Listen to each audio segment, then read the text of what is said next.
Hari ini gue nggak kayak biasanya. Biasa gue nge-review mobil itu yang tahun 2000 ke atas. Dan hari ini gue mau nge-review mobil tahun 90-an. Tapi ini mobil gue udah jarang banget ngelihat, apalagi di kondisi yang semulus ini. Gue jujur jarang banget. Mungkin kalau kita jalan seminggu bahkan sebulan belum tentu ngelihat mobil ini. Nah, di mobil gua, di sebelah gue ini namanya Honda Grand Civic, dan ini tipe yang facelift. Perbedaannya adalah di bagian depan. Kalau yang sudah facelift itu Grand Civic, jadi ini lampunya menyatu. Kalau yang sebelum facelift, ininya pisah.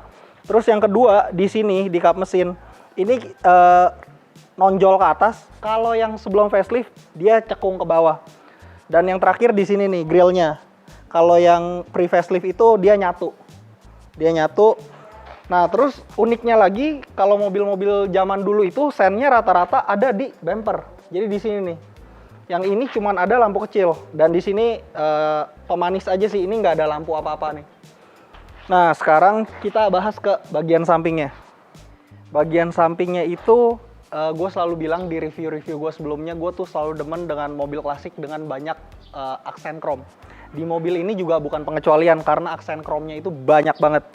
Kita lihat di sini list kaca semuanya krom. List kaca depannya juga ini mengelilingi bodi, semuanya krom. Di list sampingnya ini ada plastik hitam, tapi di tengah-tengahnya ini krom. Spionnya itu ini masih berbahannya kayak plastik. Nah, sekarang bahas handle pintu ya. Handle pintunya masih handle pintu zaman dulu kayak Honda. Ini plastik hitam, terus kuncinya masih manual. Dari bagian samping ini paling kelihatan klasiknya itu dari bagian samping, karena bodinya itu kesannya mengotak banget. Sininya juga nih, dari pilar A, B, C-nya itu semuanya tegak, mengotak, dan itu makin kenceng aura klasiknya. Nah, sekarang kita mau bahas ke bagian belakangnya. Nah, sekarang gue mau ngebahas tampang belakangnya. Tampang belakangnya juga gue demen banget. Gue selalu demen mobil dengan lampu tuh yang dari ujung ke ujung sini nyambung gitu. Ada garnisnya juga di tengah. Jadi kalau mobil-mobil sekarang kan nggak mungkin kayak gitu ya. Jadi cuman mobil-mobil klasik doang yang kayak gini. Terus di belakang juga masih ada aksen kromnya di bumper. Nah, di lampunya juga ini semuanya dikelilingin sama krom. Jadi entah kenapa ini mobil banyak sekali kromnya, tapi gue nggak tahu ya kalau misalkan mobil-mobil lain di tahun 90. Tapi di mobil ini semuanya krom. Terus di lampunya gue mau bahas sedikit karena ini tipe yang Grand Civic setelah facelift, jadi di sini udah nyambung. Jadi kalau tipe pre-facelift itu ininya semuanya hitam. Dan satu lagi kata yang punya, karena ini lampunya pakai yang USDM, lampu yang di sininya itu nyala nih. Bukan hanya mata kucing, tapi ini ada bohlam di dalamnya dan nyala. Sekarang gue mau bahas ke kapasitas bagasinya. Nah, sekarang gue bahas kapasitas bagasinya. Karena ini yang punya udah ditambahin subwoofer, lumayan gede, jadi ini lumayan memakan kapasitas bagasi. Tapi kalau misalkan di sini kita lihat bagasinya sih nggak terlalu dalam ya, nggak terlalu besar juga, mungkin karena mobil zaman dulu juga bodinya kan rada pendek, jadi ininya nggak terlalu dalam. Tapi di sini udah ada lampu bagasi nih satu nih, dan semua ban serep, toolkit serta dongkrak semuanya ada di bawah sini, lengkap ada di bawah sini. Semuanya ini bagasinya itu udah dilapisin sama kayak bludru gitu sih ya, ini bludru. Terus di sininya dia masih kelihatan ini nih rangkanya nih, kayak mobil-mobil zaman dulu, dia belum dilapisin apa-apa. Udah itu aja paling dari bagasi yang gue bisa bahas. Sekarang kita lanjut ke interior belakangnya. Oke. Nah, sekarang gue mau ngebahas kualitas door trim di bagian belakang Honda Grand Civic. Surprisingly, mobil ini tuh kualitas interiornya tuh bagus. Ini kalau kita lihat semuanya soft touch, empuk dipegangnya gitu. Walaupun memang terkesan sederhana, tapi ini kualitasnya bagus. Terus di sini dia udah dilengkapin sama door lock nih. Jadi kalau misalkan kita turunin, terus kita tutup, dan itu nggak bisa dibuka. Terus motif di bludru yang di door trim ini nada dengan yang di jok. Semuanya sama. Jadi kesannya itu rapi banget. Di sini buat tuas buat ngebuka pintu, terus di sini power window-nya juga masih unik ya, Honda zaman dulu nih. Dan di sini buat kunci pintunya. Handle-nya di sini plastik bahannya, tapi sisanya semuanya itu udah soft touch. Sekarang kita bahas duduk di belakang mobil ini kayak gimana. Kesan pertama gue duduk di mobil kabin belakang Grand Civic ini unik sih. Nggak tahu, gue ngerasa duduknya memang nggak terlalu nyaman, tapi bisa dibilang enak juga. Joknya itu empuk, senderan belakangnya empuk, jok sininya juga empuk. Cuman memang kaki gua, paha ini nggak tersangga dengan sempurna ya. Dan legroom itu ya dengan tinggi gua 180 ini legroomnya minim sekali sih. Terus di headroomnya ya masih dapat lah 5 jarian. Nah cuman di mobil-mobil zaman dulu, mungkin ini di mobil-mobil yang keluar tahun 90-an selalu minim dengan tempat penyimpanan. Di mobil ini tempat penyimpanan itu cuma satu, yaitu di door pocket sini nih. Ini pun cuma ada di sebelah penumpang, yang di driver itu nggak ada. Di belakang sini juga atasnya ininya berbahan kulit, rapi banget. Dan lampu kabinnya masih kecil, cuma ada di tengah sini nih. Ini jadi lampu kabin depan dan belakang itu cuma ada ini doang. Terus duduknya itu kita lehernya itu kita mesti nyender begini ya. Gak bisa kalau misalkan mobil-mobil sekarang kan mungkin menyesuaikan dengan kontur kepala ya, jadi agak maju. Cuman ini karena bentuk joknya udah gabung dengan jok dan gak bisa diatur senderan kepalanya, jadi kita rada dongak gitu. Nah terus di sini udah dilengkapi nih sama armrest. Armrestnya juga bahannya sama dengan jok. Ini di belakang bagian kepala ini ada speaker. Cuman yang uniknya itu penutup speakernya itu kalau kalian lihat berbulu. Jadi gue nggak ngerti tujuannya apa, tapi ini gue baru ngeliat di mobil Grand Civic ini penutup speakernya berbulu. Sama satu lagi di sini ada asbak nih, kecil banget. Ya mungkin juga nggak akan pernah dipakai juga sih. Di sini ada asbak. Oke, nice banget Civic. Overall pengalaman gue duduk di sini unik gitu. Karena joknya menurut gue itu empuk banget. Sekarang kita lihat ke kabin bagian depannya. Nah sekarang gue mau bahas door trim bagian depannya. Jadi door trim bagian depannya masih sama kayak yang belakang, kualitasnya juga sama. Ini semuanya soft touch. Terus di sini central lock-nya itu ada di sini nih, central lock satu arah. Terus kita lanjut, nah ini ada pemanis, ini chrome lagi nih. Tadi di belakang juga ada, cuma gue lupa bahas. Di sini ada chrome. Nah terus di sini ada defogger buat kaca samping yang nyambung ke sini nih. Nyambungnya dari sini. Ini bahan fabriknya juga masih senada dengan yang di jok. Sama ini soft touch, yang handle-nya masih plastik. Nah cuman yang lucu di mobil ini, buat power window-nya itu jadi posisinya vertikal, ditempel gitu di door trim. Ini lucu nih, kalau kebanyakan mobil kan mungkin di handle pintu dipanjangin terus di sini kan. Nah tapi ini ditempel. Terus khas-khas mobil tahun 90-an, door pocketnya itu juga nggak menyatu sama body nih. Ini bisa dilepas nih. Ini bisa dilepas, ya tempat penyimpanannya sih nggak terlalu besar ya, gitu. Cuman buat mungkin naruh handphone, naruh dompet, ini masih bisa. Oke, kita lanjut ke bagian dalamnya. Ini kisi AC-nya, ini bisa diatur naik turun dan kiri kanannya ini bisa. Nah, terus yang unik di mobil ini ada pengaturan khusus kisi AC yang di sebelah kanan ini nih. Jadi ini kalau misalkan kita geser ke kiri, ini udara luar masuk, dan kalau kita geser ke kanan, ini cuman sirkulasi yang ada di dalam aja yang dipakai.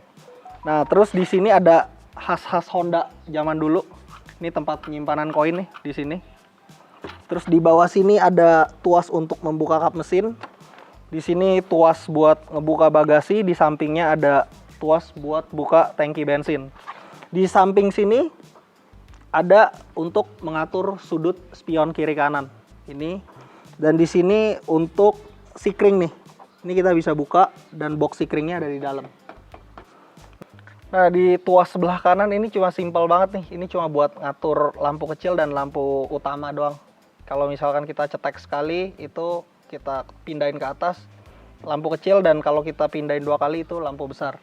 Nah di joknya ini juga sederhana, dia cuma bisa maju mundur sama ini reclining belakang nih, senderan. Udah ini aja. Oke, lanjut kita ke bagian tengahnya.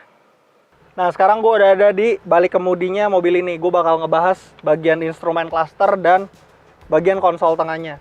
Instrumen clusternya ini sederhana banget. Dia cuman ada RPM meter, speedometer, suhu mesin, sama bensin. Di sini kiri kanannya ada sen.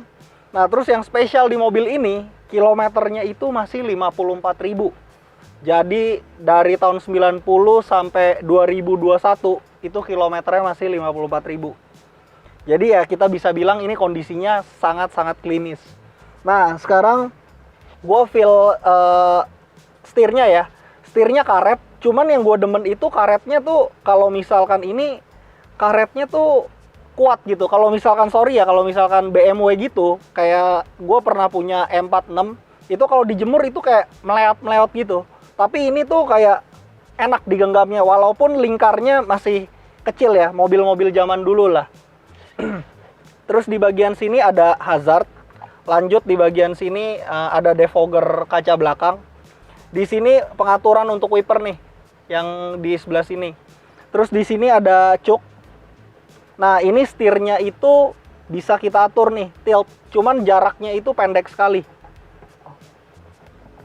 Nah, cuman segini doang nih jaraknya nih. Oke. Terus kita lanjut ke konsol tengahnya. Konsol tengahnya itu simple banget. Di tengah ada jam digital, di sini ada kisi AC. Ini ada buat mengatur kiri kanannya arah semburan AC. Terus di bawah ini untuk pengaturan AC. AC-nya masih single zone lah ya. Mobil zaman tahun 90-an ini single zone. Terus di bawahnya ini head unitnya udah diganti dengan Alpine 9887. Head unit Legend juga nih. Di bawahnya F1 status ya. Terus di bawah sini ada untuk nyimpen koin sih sebenarnya, ini juga buat koin. Terus di sini ada lighter. Nah, di sini ada tempat penyimpanan kecil nih. Mobil-mobil zaman dulu tuh selalu seperti itu. Jadi tempat penyimpanannya itu sangat minim. Bahkan di sebelah kiri, pintu kiri itu di door trim nggak ada door pocketnya gitu. Terus ini transmisinya manual 5 speed. Udah sih paling itu aja. Oh, sama kita bahas atasnya nih. Atasnya itu ada sun visor.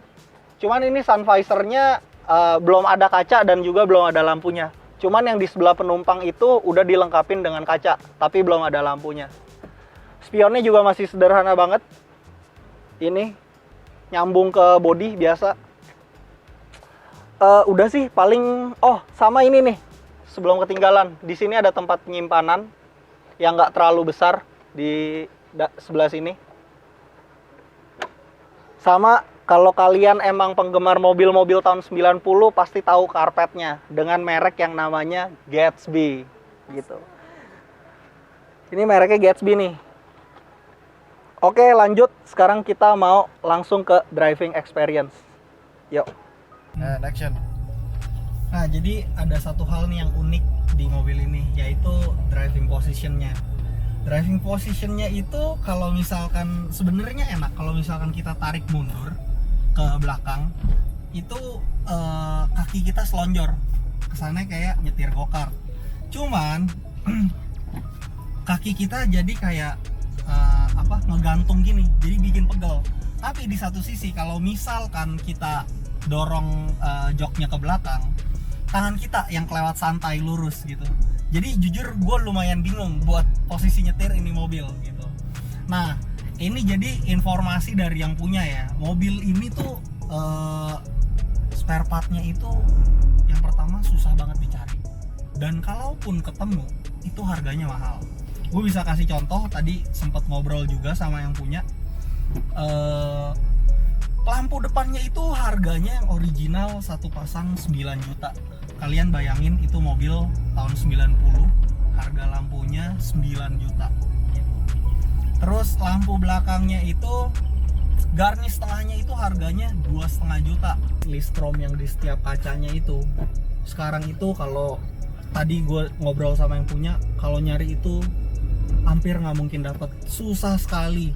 Kalaupun ada itu harganya pasti mahal. Dan mobil ini katanya bushingnya itu ada 32. Itu banyak banget. Dan tadi sempat cerita juga kalau misalkan ada satu busing yang harganya per bijinya itu 600.000, kiri kanan aja udah 1,2. Nah kalian bayangin tuh. Nah tapi untuk driving experience sekarang gue mau bahas mobil ini ya, bantingannya masih cukup keras gitu. Dan kalau kita bisa bilang soundproofing mobil-mobil zaman dulu itu nggak terlalu baik juga. Tapi untuk disetirnya sih gue suka ya, gue suka walaupun memang mobil tua, tapi ini feel-nya masih enak kalau buat gue. Terus sama banyak juga nih yang ngomongin nih kalau di bagian punggung sini, di bagian punggung kayak lumbar support kalau kita bilang ya, itu agak nonjol. Jadi kalau misalkan kita nyetir tuh lumayan pegel untuk perjalanan jarak jauh. Nah jadi untuk kita nih ya, kalau misalkan gua selama ini bawa itu mobilnya itu pendek. Jadi kalau misalkan kita lewat polisi tidur, kalian akan ngerasa tengahnya itu kadang-kadang mentok gitu. Nah paling sekian review gua buat Honda Grand Civic tahun 90 ini. Overall feel-nya unik aja sih ini mobil gitu. Terus bentuknya juga gua suka, duduk di belakang itu juga joknya empuk-empuk gitu. Tapi buat yang nyari mobil ini, mungkin kalau misalkan gue boleh saranin, beli yang udah jadi aja. Karena yang pertama partsnya memang susah, dan kadang-kadang tuh kalau kita nge-restore mobil-mobil tua gitu, kalau kelamaan tuh feel-nya udah hilang, males nunggunya gitu. Jadi kalau misalkan memang gue boleh saran, mendingan beli yang udah jadi aja. Oke, sekian review dari gue buat mobil ini. Semoga bisa ngasih informasi juga buat yang nonton. Thank you sekali lagi yang udah nonton, dan see you on next video. Adios.